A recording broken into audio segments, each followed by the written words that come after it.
Big base metal project, getting bigger. Big, getting bigger, share price hammered, market cap 11 million.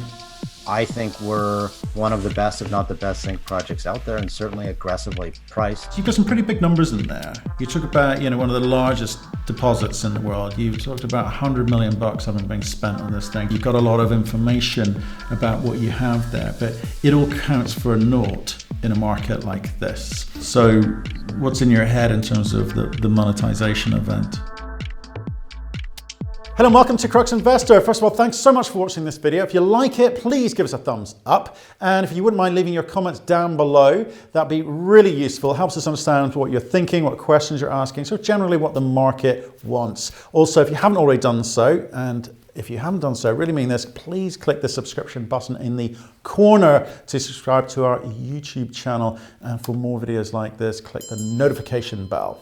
Today we spoke with Brandon Macdonald, who is the CEO of Fireweed Zinc. Now they're a Canadian TSX-V zinc explorer. They do have a PEA from 2018. Things have been moving a little bit slower since then as they're trying to work out what it is that they've got. They are suffering very much from market conditions with COVID-19, with the reset before that, and they are nearly out of money. So they're going to need to raise money imminently to get them through to the next year. Not quite sure what they're going to be able to do in the intervening period, but maybe you listen to the conversation and see if you buy into what Brandon's saying. Now, he is a fairly straight-talking ex-Macquarie banker, I think quite candid, seems to have a plan in place, and quite enjoyed talking about that aspect. With regards to the company and its options, not so sure. But take a look at the description below. We cover some of the topics discussed there. You can click on the relevant timestamp against any of those subjects. That'll take you to that part of the video. So in the meantime, let's hear what Brandon had to say. Hey Brandon, how are you, sir? Yeah, I'm doing all right. How about you? Not bad. Holed up here in England, waiting for this whole thing to blow over. What about you? Yeah, same. Here at home with the wife and a 6-month-old and a 3-year-old. So, oh boy, we are perpetually on the knife's edge from turning into Lord of the Flies here. I can feel it from here. But we're surviving. Wow, well done, well done. I keep saying these things, but those are times I don't particularly miss. I have to admit. Right. Well, why don't we get stuck into 1 minute overview and then we'll pick it up from there. Sure. So Fireweed Zinc is a Canadian-listed zinc-lead-silver exploration development company. Our flagship project's the Macmillan Pass Project in Yukon Territory, Canada. Big resource, one of the largest zinc-lead resources in the world, held by a junior. So about 11 million tons indicated, 39.5 million tons inferred at about 10% zinc equivalent. But we've seen a huge amount of upside potential since then. We've drilled some new zones that are outside the resource that have had some incredible intercepts. So that's broadly, what we're looking at. Big base metal project, getting bigger. Big, getting bigger. Share price hammered. Market cap 11 million. Yeah, and it's absurd. Look, this. If you waste money, then your project's worth nothing. But I think our project is worth something, and there's probably been about 100 million spent on the project. So to be worth 11 million is kind of like there becomes a point of comedy almost if you can look on the light side of it, I don't it is what it is, right? So you work with the market you got. Yeah, well, it's a comedy unless you're holding shares. So what I'm going to say is zinc's in a tough place at the moment. The market's in a tough place at the moment. I know you've got a PEA, but effectively you're still advanced exploration in my mind. So let's talk about the plan, because if I can work out what your plan is, maybe I can overcome some of these market conditions and think, well, this isn't truly underpriced stock, which I think most CEOs would claim. So if you don't mind, let's talk about that. What did you set up? How long have you been involved, first of all, actually, Brandon? I've been involved since inception. So right. Fireweed was incorporated as a private company in 2016 and then went public in 2017. Right. So it sounds like you did a lot very, very quickly, and then it's been a case of the last 18 months. It's kind of been in a slow period. So let's just talk about what you set out to do. So day one, what was the plan? So day one, we bought the asset or the core of the asset, about 54 square kilometers of ground from Hudbay. This was the Tom and Jason deposits. Hudbay had Tom since the 50s, and they had bought Jason in 2005, which itself had been discovered in the 70s. The combined resource of those two from 2006 was about 30 million tons. So we thought there was some upside there. We thought Hudbay was overestimating the logistical concerns of the project because it is remote. So we bought it off them, and or at least secured an option to buy it off them. Went public, did a bunch of work, updated the resource, which gave you those numbers that I quoted earlier. Did a PEA, which showed very intriguing potential numbers. And then closed the deal with Hudbay, owned 100% of it. Meanwhile, we had been picking up ground around there because we had kind of felt that there was a district thesis, which I know is kind of a common line. Okay, but tell me, what was the plan? So you said, right, there's an asset, we'll buy it, we'll raise some money, we'll set up a company, we'll take it public, right? But what's the game plan here? You take it up to a certain stage. I mean, you're an ex-banker, you're a Macquarie guy. Yeah. So what's in your head in terms of the monetization event? Well, we thought, look, if our initial gut feeling, and it's more than a gut feeling, it was due diligence, was that this asset is worth more than what Hudbay's selling it to us for, and we can prove that up and mature the asset, there should be a taker for it. But at the same time, your best credible alternative bid is building it yourself. Our chairman sold Kaminak Gold Corporation to Goldcorp for $500 million, another project in Yukon, and they were proceeding as though they were intending to build it. And that ownership of the long-term problems has helped gave Goldcorp confidence. So yeah, look, like all junior mining companies, the intent was hopefully to monetize it. And there was an awareness internally, you talk about when I was at Macquarie, when you're across the table from someone who's fundamentally an exploration style person, and they're asking for a $500 million check. And it's like, well, first fire yourself. Second, replace you and your entire team with people who can build a mine, right?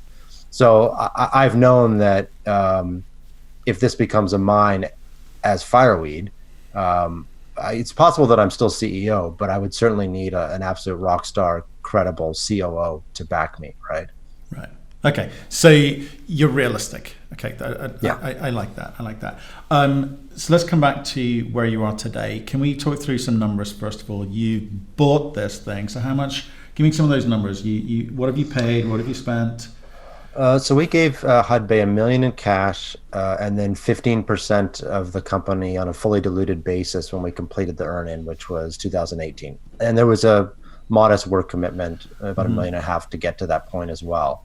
And then we spent, we still have active options surrounding there, but we also bought a neighboring property off Tech, which was for about 5% of the company, which is about 2 million shares, in late 2018. So after the resource update and after the PEA. Right. And then we've raised 20 and spent, I think about 14 in the ground on that. The rest being G&A and acquisition costs and what have you. So where are you today? You spent 14, the rest being G&A. Have you got cash left today? We have a little bit of cash left. What's that mean?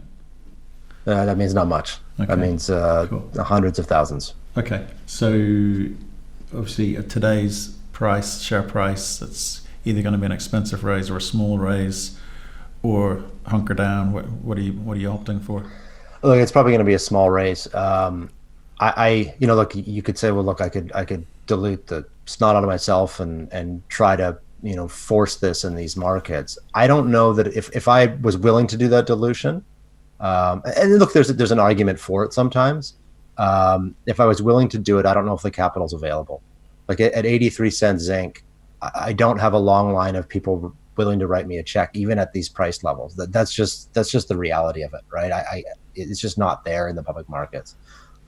There's perhaps some alternative financing methods. You could look at asset level joint venture or something to that effect.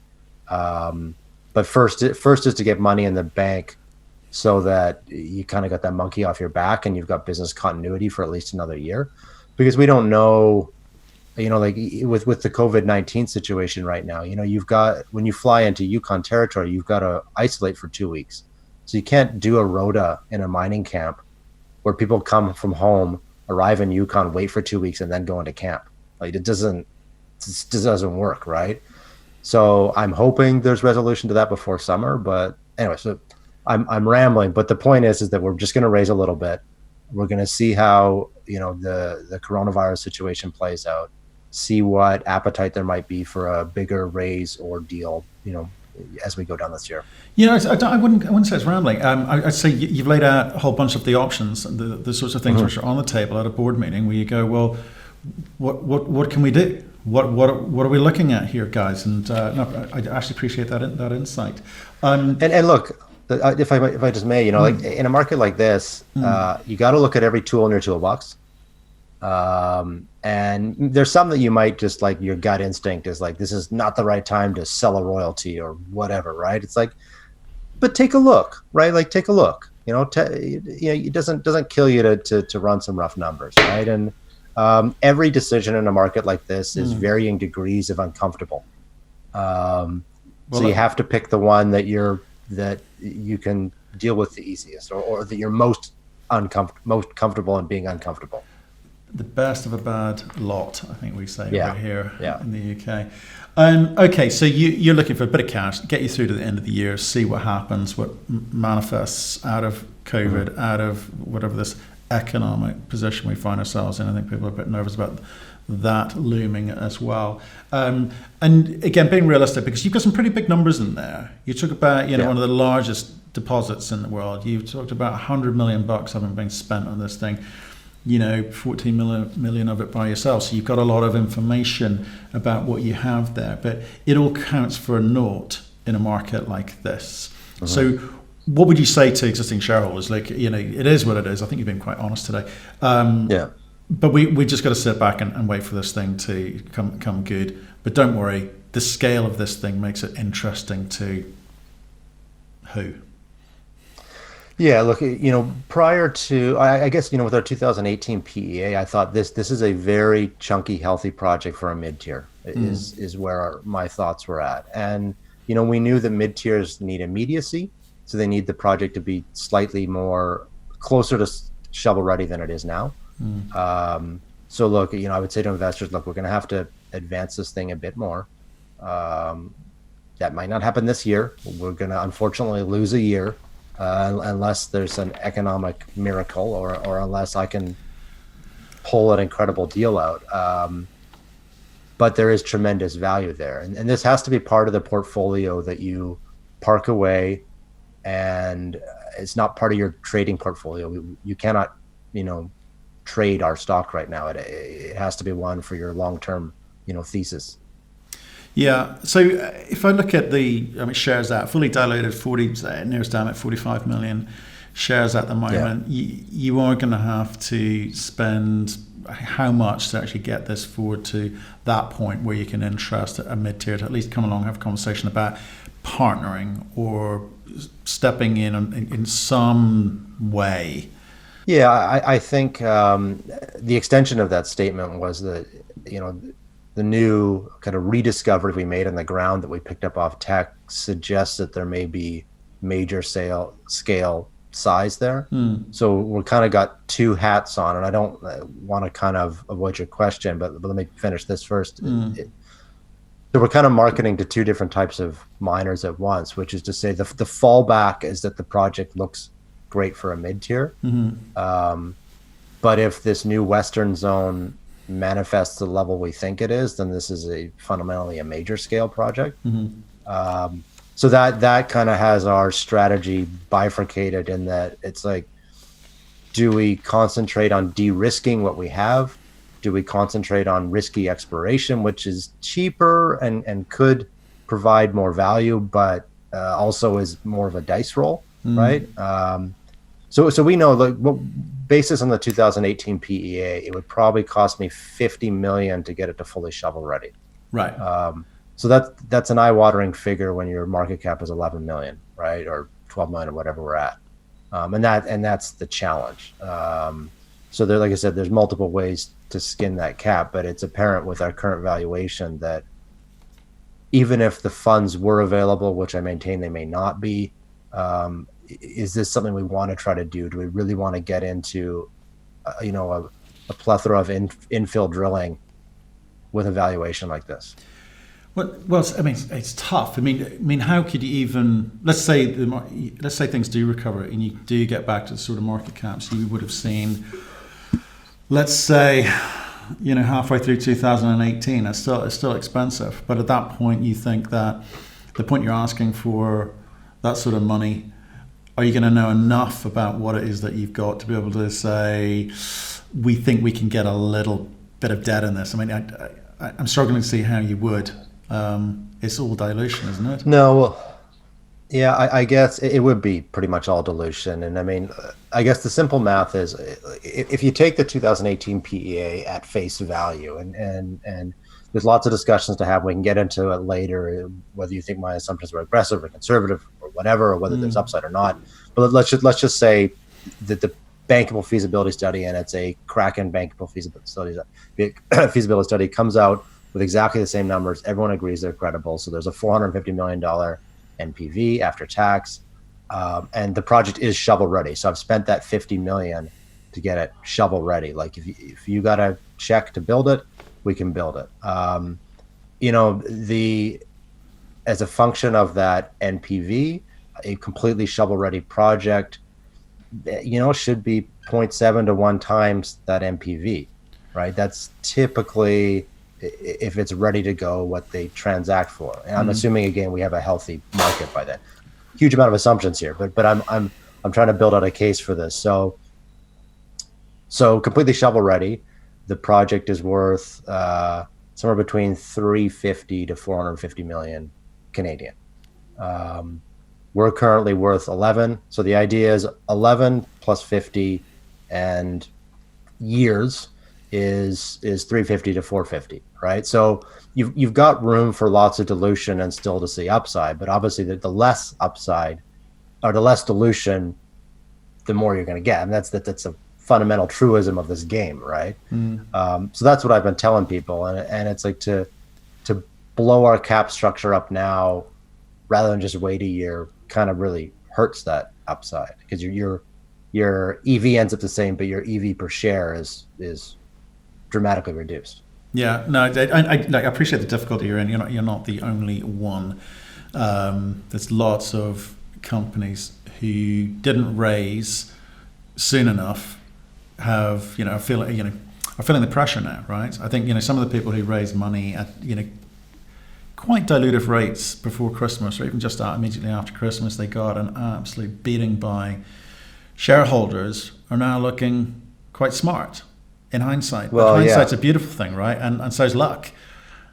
Yeah, and I've been clear about this in an interview I did recently, that we had a good suspicion that this government announcement on our road was coming around PDAC.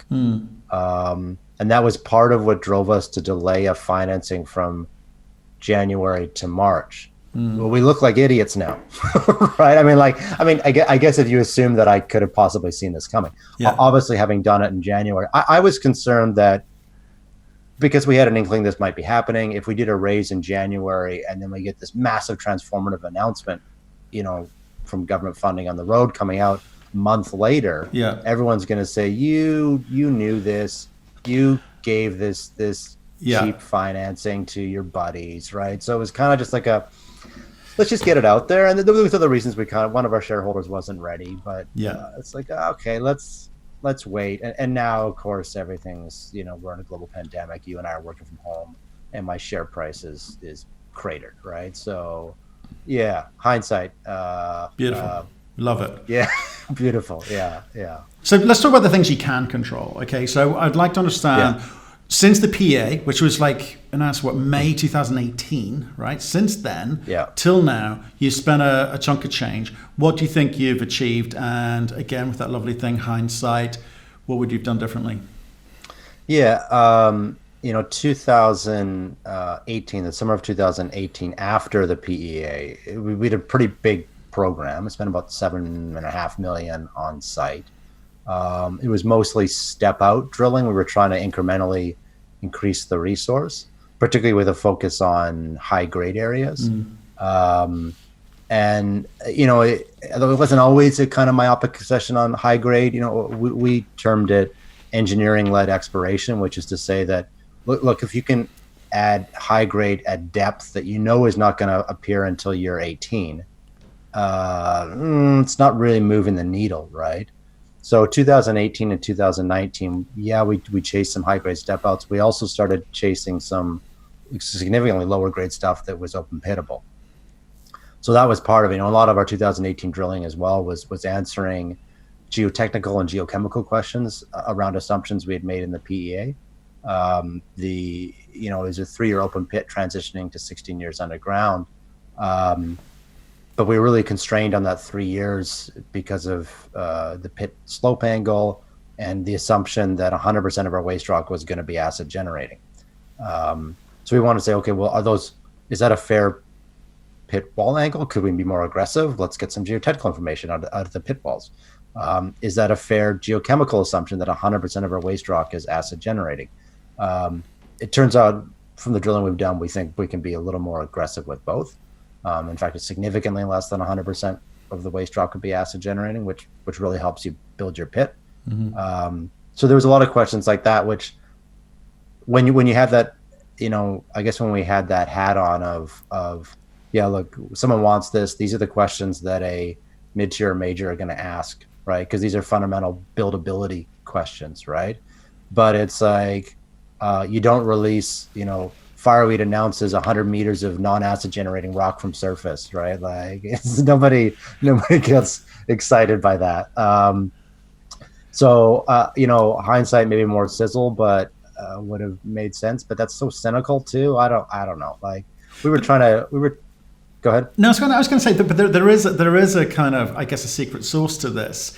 In that, depending on where you're right. No one's going to get excited. Retail. The market's not going to get excited about, your geological results. Not really. There's so many catalyst moments which happened last year for so many companies, and they came and went. No one cared. Didn't make a jot of difference, right? So I do understand that. But again, this is part of the job, or your job, CEO's job, to understand how you time these. You've got to understand your audiences, and I guess if you're targeting a mid-tier to come in and take this thing out, you've got to do the work to allow them to get excited about this geological component, to have the information they need to work out, is this open pittable or otherwise, right?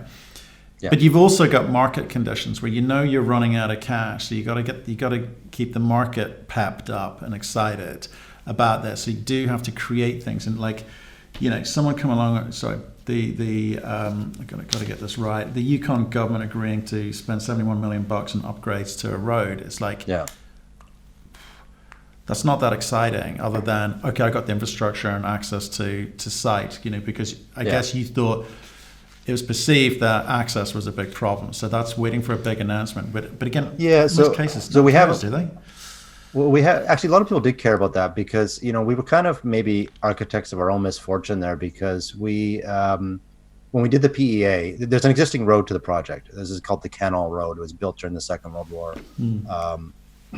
It's a trail mostly, right? Like we actually can drive it with heavy truck and trailers, bring in fuel and tankers and bring in D7s in the back of trailers. You just have to drive slow, right? But we put in $100 million into our CapEx to improve this government road. Because we said, like, look, that's a quarter of our CapEx. We said, like, look, it's disingenuous to assume that when we go to break ground, the road's just magically how we need it. Like that it's in a condition that you could have 12 to 15 con trucks a day driving up and down it, right? Yeah. So we put that in there. I think that was the right thing to do. You know, there was a project that's adjacent to ours, a tungsten project. They did a feasibility study in 2011, and they just ignored it. They're just like, nah, like we just, you know, that was a feasibility study. They just assumed it would show up in the right condition, right?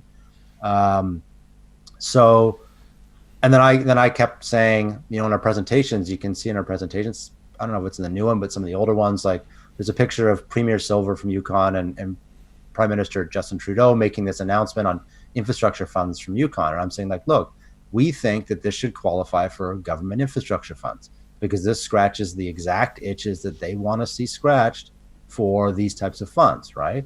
It's a net win from them, way more tax revenues, royalties, et cetera, than the cost of this road improvement. And I think what happened was people fixated on that. What we were meant to be trying to say was, hey, look, this can get better if the government comes in. And then people, I think, interpreted that as, you need the government to pay for this. This project can't happen without the government. And it's like, no. We can afford to pay for it. We just would rather not, of course, right? So actually, when the announcement came out, we had a really big bounce, you know, when we started trading after that announcement. And subsequently demolished by COVID-19. But I think it was something people who followed the stock knew that was big news. Okay. No, I'll buy that. That's fine.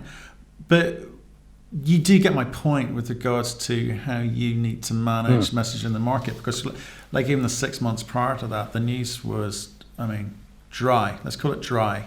It could, you know, there wasn't much for people to latch on to there to kind of get excited about. And I know zinc's been going through a bit of a rough patch at the moment, but nevertheless, when you're talking about world-class, world-scale assets, which you are, and the amount of money that's been spent on it, that people should get a little bit excited about it. And, you know, that we talk to companies in a certain position, lots of the, you know, a lot, and they do try and keep that pep in the market, but in the meantime, you know, and also keep their eyes on the prize, which is getting someone to come in and fund this thing. Yeah, and we you know, 2019, our drill program was different than 2018. Rather than incremental step outs, we decided, look, we believe this is a district. Now, you know, to claim you have a district, most people just have a district scale land package, and then they say, oh, look, I've got, you know, 800 square kilometers. It's a district. It's like, well, you know, that there's another couple ingredients that go into that. But, you know, we have what we bought off Hud Bay was Tom and Jason. And then also a deposit called End Zone, which is further up the trend from Jason. And then the ground attached to that, we got under option. Then it trends on to the ground we bought off Tech. There's this big strike slip fault there that we think is a reactivated fault of the original basin bounding fault. And this basin bounding fault, we believe, was the fluid conduit for the fluids that generated these styles of deposits. So there was mineralization on the ground that Tech had sold to us.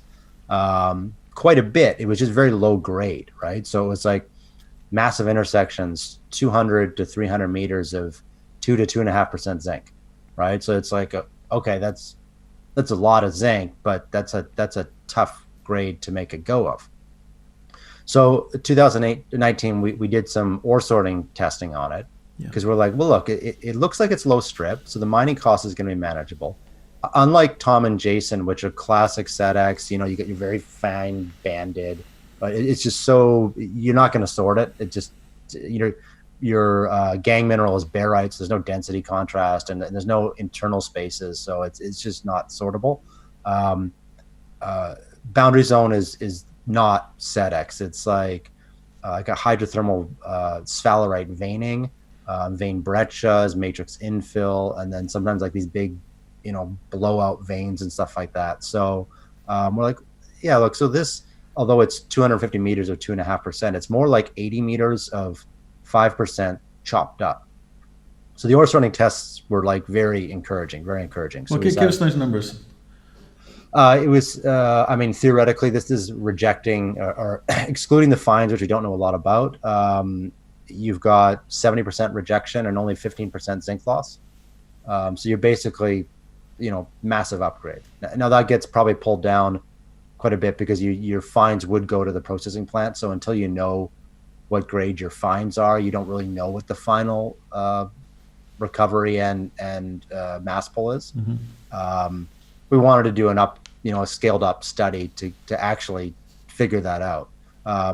But so 2019, we decided, all right, look, if we're going to call this a district, let's hit some of our exploration targets, and let's hit this zone that Tech sold to us called the boundary zone, because we want some fresh core to do a full scale sorting test on. Because if this is because the core of it's kind of 400 meters wide, but there's like 1.5 kilometers strike length on these low grade intersections. So it could be a massive endowment. So we tested a bunch of exploration targets that were not that, and basically whiffed on every one. And then our last 2 holes of the last year were a boundary zone. And look, they hit that zone, but it was not quite what was expected. The second hole in particular was 230 meters true width, so about 300 meters intersected, of 4% zinc from surface. And the first 100 meters of that true width was 8% zinc from surface. So this is something we're like, okay, like this was, and so what we had really hit on there was that when you get right at the fluid conduit, you get these massive high grade intersections. So, 6 meters true width of 42% zinc, right? We had 1 meter intersection, 0.9 meters intersection that was 62.5% zinc, like basically pure sphalerite. So suddenly we're like, okay. So when we put that out, the whole market's like, whoa, this is not what we thought boundary zone was like. And we're like, we had an inkling that might be possible there. But the result was still a little bit of a surprise, right? So that kind of changed everything, because suddenly maybe boundary zone isn't just this low grade pig. Maybe there's some real high grade there that you can. So what do you do with that? So you started off just saying we're going to do this ore sorter testing because it's low grade and so forth. And to what end? To kind of maybe get that into production a little bit earlier, get that thing financed, and we'll come back to the other two. We didn't know. What's the idea? Yeah, I guess the simplest concept, which was the easiest to bolt on the model from 2018. Was to say, let's mine it in parallel. We'll campaign that through the mill, so we'll upsize the mill and you just cost it on a 6/10 rule or something like that, right? In terms of, like, this is back of the envelope stuff, right? I'm trying to give you an idea of where our head's at. Yeah. And that looked pretty good, right? Because it looks like it's a low strip pit. So then you pre-concentrate it with sorting, send it to the mill. You process it at a different time than the Tom and Jason stuff. Like, you campaign it because it's likely to be metallurgically different, although we don't know yet. So it's like, okay, this makes a significant difference on a very back of the envelope, right? Now, is that the optimal approach? I don't know. Look, there's a lot of trade-off studies to be done here in terms of, do you start with pits at Tom and Jason and Boundary and then only go underground when you've exhausted those? Do you do things in parallel? This is what the next engineering studies have to tackle, right? And I straight up, I don't know what the optimal plan is. We have some concepts, but until you get a sense of what the metallurgy is like at Boundary Zone. And also, we have to get a resource on Boundary Zone because, like right now, very, good amount of drill holes, very low grade, with the exceptional high grade, super high grade bits. We think there's more of both, significantly more of both types there. But we need to know what it is before you try to figure out what it looks like.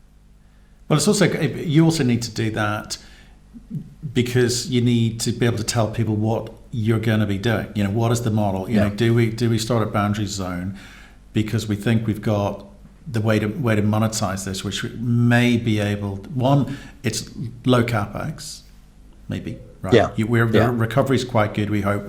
I know you've got the fines to deal with, but let's assume all is well there, and you can work out some kind of economics on it, which allows you to get that finance to be able to operate at a margin, which allows you to contribute towards the cost towards. The other two areas, and then come back to them. These are models we've seen all around the world, not Yeah. gold or wherever, it doesn't really matter what commodity, but these trade-off studies seem quite important to you. So how, I know it's a bit of engineering required, but again, if we look at this year and we look at the ability to raise, let's hopefully raise some capital this year, how much time, money, effort do those trade-off studies cost, and how do you get to the point where you can make a decision? Yeah, I don't think the trade-off studies cost a lot. I think what has to precede them though is more drilling at boundary zone, because until if there's say 10 or 20 million tons at that low grade, it's not that interesting, right? But you do some crude math and look, if we're talking hundreds of million tons even at that low grade, it's like okay, that's super interesting. That's a huge metal endowment, right? So we need to know what we're working with. And then the other thing we were kind of looking at boundary zone was these, and you can pull the core photos off our presentation on the website, but looking at it, it's obviously not SEDEX, and we're like, well, what is the analogy for this? Like this hydrothermal sort of zinc veins or veinlets and breccias, and to us it looked like what is the feeder system below Red Dog. Because what happens is they get this stuff they call vein ore, and it comes up and then it hits a cap, which is barite. The barite acts as a chemical trap and physical trap for the fluids, and produces the classic SEDEX, the real prize at Red Dog. So we have tech. They sold this property to us, and they also invested in us. So we chatted to them about this and said, look, like, are we crazy? Or does this kind of look like lower Red Dog? And normally when a junior says, oh, we think we've got something that looks like Red Dog, everyone's going to be deeply suspicious, right? And we've always made it clear, this looks genetically like it might be like Red Dog. We have no idea. The scale of Red Dog is astounding. It is the world's preeminent zinc project. We're making no claims to anything like that. It was just a genetic relationship, right? But tech kind of agreed with us. Like, this does look, even in terms of multi-phase sphalerite, and one sort of like cream colored, one very dark brown. Same thing they see there. They're like, this looks really similar. So the theory was, okay, so if we have this lower system, do we have a barite cap somewhere in that area? And we do see barite horizons stratigraphically above the boundary zone. What we don't know is if it's plumbed into that boundary zone style mineralization anywhere. So this, was meant to be the 2020 focus, was one, drill off the vein style stuff at boundary, two, go looking for intersections of the vein style stuff with barite in that area. Now we're left wondering whether we can do anything this year, but our thinking became, look, if you hit that could be a hell of a prize, right? And at that point, it's undoubtedly a major scale project. And how much do you need to de-risk it at that point? Because the engineering and stuff that I would do is not the same engineering that a zinc major does, right? They would do it their own way, and they don't need you to do a feasibility study, because they're just going to take it back to a PEA and redo it their way. So we were kind of excited. We're like, look, this may be a, with a bit of exploration success, this could be a shortcut. We've got a clear eye to it here, right?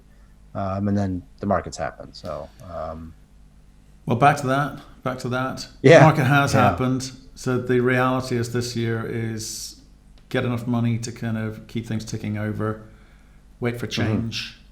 And when it does, you seem to know what you want to do, which is good. And will that timing be right for you? What does that timing need to look like? Have you got seasonal issues up there in terms of access? Yeah, I mean, we could, our new drill permit kind of gives us all the way from 1st of February to the end of November. Now, outside of summer months, it gets trickier for sure, but it's not impossible. Preference would be to be drilling June till mid-October. That's your sweet spot. But if you miss money that, comes in at you can figure it out. Yeah. Okay. But one of the things that we can do this year, even if the money for drilling is not available to us, we get up there, and of course when there's ample money, you can't just parallelize some stuff. Some things have to be done, consecutively. So getting up there this year and doing maybe more ground geophysics and prospecting and mapping, the cheap stuff, before we go out and drill those targets, will make them better targets for when we do get around to drilling them. Right. And I'm finishing off here. Sorry to keep you, but even with things like that, where money's tight, I mean, do you say, well, that's still important to do, or do you say, well, actually, I know it's cheap, but it's still spending money we don't need to spend, or are there people sitting around doing nothing? In which case, let's give them something to do. I mean, again, what's the thought process? I guess it depends on how much money we raise, right? Like if we want to be comfortable well into next year, well into next year, right? And we want to retain our staff, it's so you got to keep them busy.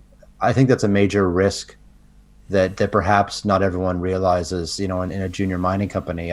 If I lose all my geologists and they pick up permanent jobs and then I try to pick up again, everyone who knows the project well is gone. Now they're relearning the geology, they're relearning the ins and outs of the logistics of our project, like all the don't, like weird stuff in the camp, like don't try to turn this trailer on before that one or whatever, right? Like, it's stuff like that costs you money if you don't retain your staff. So that, our board and actually some of our investors made it clear that we had to make a good effort to retain all the critical people. Okay, and what are you burning through at the moment? At the moment, I think it's about 120,000 a month, I think. But that could get cut in half on a slow burn if we were determined to do that. Okay. Yeah, okay. I mean, look, I've got 4 geologists to keep on staff and rentals of stuff that we can't give back because they're on site, right? Yeah. So, and then we've got our water license on site that unfortunately requires a couple $100,000 a year to maintain. You do not want to lose your water license. It's just the part of the appeal of a big project is big.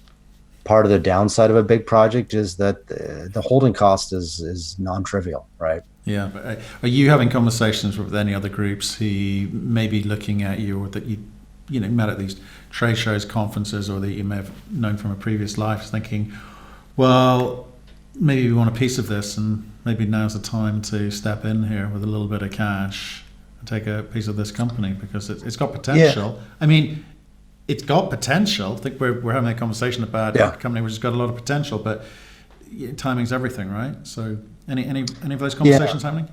Yeah, and it's kind of weird. Like, I think the last month we've gone from bad markets to like paralyzed markets. Like even the value hunters are like, whoa, like don't want to deploy right now, right? And that's kind of we need some certainty, or at least it to level off for people to start doing that. We have a tremendous amount of interest in the project, huge amount. But at the same time, everyone's kind of taking a step back right now. You could think of things like nobody's going to do a site visit right now. You're not jumping on airplanes and going to site. So all these things kind of slow you down, right? But it's a nice problem to have, right? Again, we've all been through cycles. I think we're unfortunately old enough now to have been through a few cycles. But at moments like this, people usually step in. I know we would wait for these tips, and companies in trouble, cash flow wise, and you think, well, that's going to be an interesting conversation because if they can't see where the end of this is, and I don't think anyone in this market can, they're probably more likely to listen to this because they're going to be thinking of their own salaries, quite frankly, not just about let's protect the company. But you're right. I think there's a kind of paralysis here, fearful of not just COVID-19 and when that's going to end, but in terms of this quantitative easing, these measures are unprecedented, and they're usually never a good thing, except short term. We had some, I would say, highly opportunistic approaches. Cheap shots. Okay. Yeah, and the weird thing is that now that our share price has been cut in half in the last 3 weeks, those have evaporated. Like, it's super weird. Like the highly opportunistic like, do I really want to be in bed with these people? They're like, oh, I don't, Yeah. so they're out. Now, we weren't going to do a deal with them anyways. Part of, management owns 20%. And I've told people I can replace my salary through consulting gigs.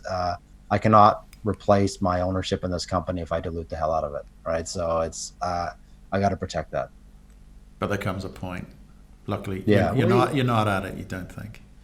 Yeah, and you got to work with the market you have, right? I mean, like, nobody's going to be thrilled if you sign a big deal at the bottom of the market, but do you know you're at the bottom?